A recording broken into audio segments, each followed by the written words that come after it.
Shalom, selamat pagi Bapak Ibu serta saudara yang dikasih oleh Tuhan. Kiranya berkat, damai sejahtera dan sukacita dari Tuhan Yesus Kristus senantiasa menyertai kita sekalian. Sebelum kita mendengarkan firman Tuhan dan renungan, marilah kita berdoa. Tuhan Allah Bapa yang Maha Baik, kami sungguh bersyukur atas kebaikan dan kemurahan-Mu, karena Engkau Tuhan yang selalu melindungi dan memberikan pertolongan dalam kehidupan kami. Jika saat ini kami akan mendengarkan firman-Mu, kami memohon Tuhan mengurapi kami dengan Roh Kudus-Mu agar kami dapat mengerti dan memahami apa yang Tuhan sampaikan kepada kami.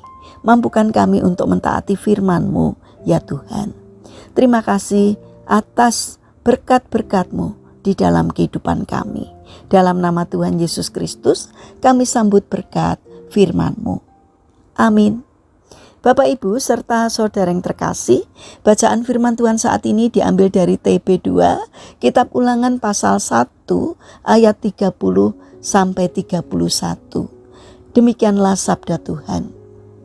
Tuhan Allahmu berjalan di depanmu, Dialah yang akan berperang untukmu, sama seperti yang dilakukannya bagimu di Mesir, di depan matamu dan di padang gurun.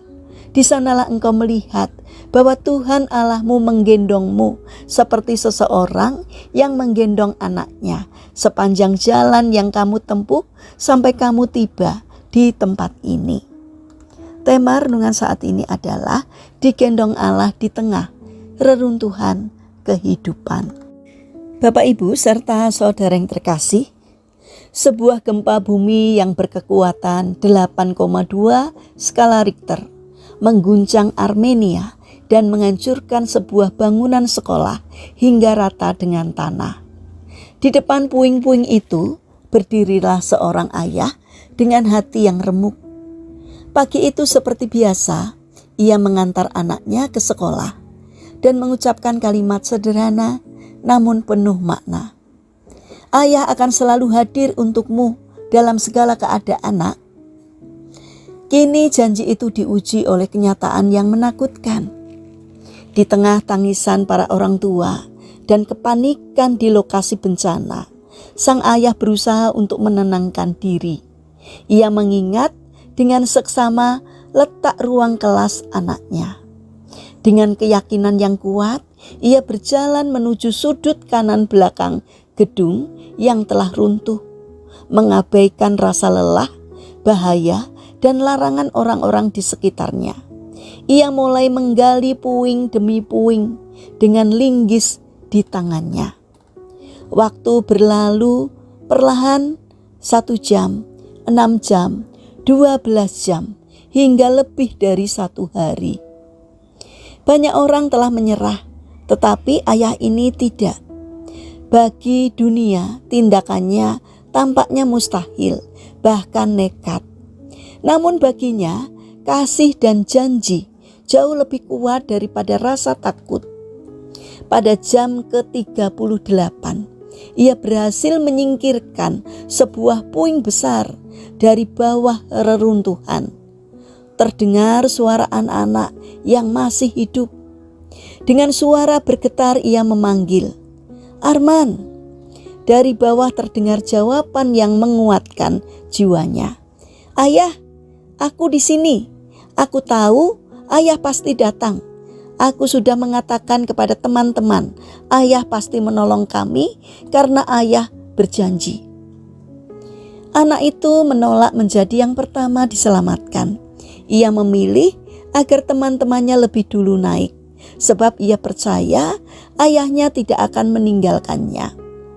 Kepercayaan seorang anak yang lahir dari pengalaman akan kasih dan kesetiaan ayahnya menjadi gambaran iman yang begitu murni. Demikianlah seharusnya iman kita kepada Allah.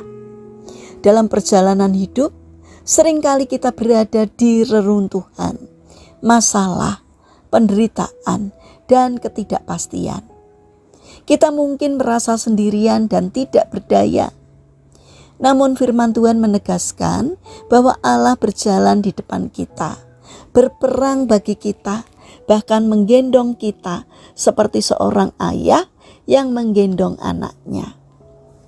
Bapak, Ibu, serta saudara yang terkasih, beriman berarti tetap percaya walau belum melihat pertolongan itu nyata.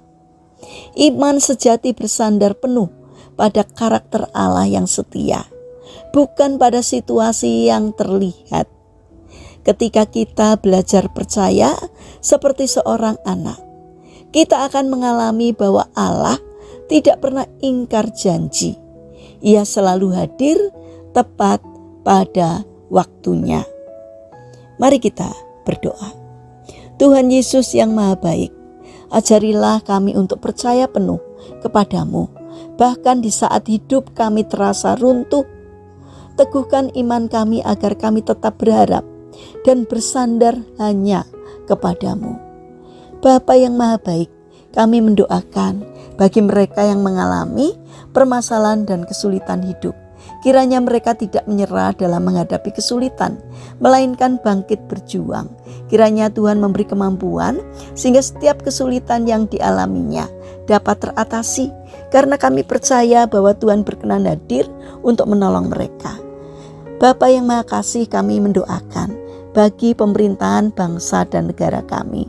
Kiranya Tuhan berbelas kasih untuk memberikan hikmat kepada para pemimpin dan pejabat pemerintahan, agar di dalam menjalankan tugasnya seturut dengan pimpinan Tuhan.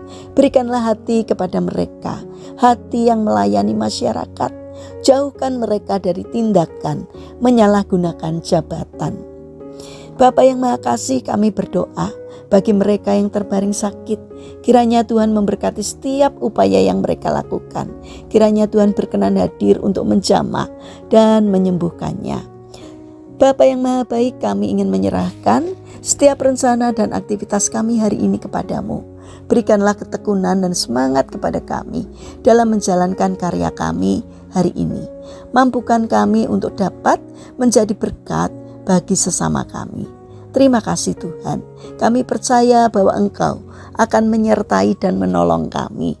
Karena itu kami alaskan seluruh doa dan permohonan kami kepada Allah yang hidup, yang kami kenal di dalam nama Tuhan Yesus Kristus.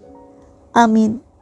Puji Tuhan, Bapak, Ibu, serta saudara yang terkasih, kiranya firman Tuhan dan renungan hari ini dapat menjadi berkat bagi kita semua. Haleluya.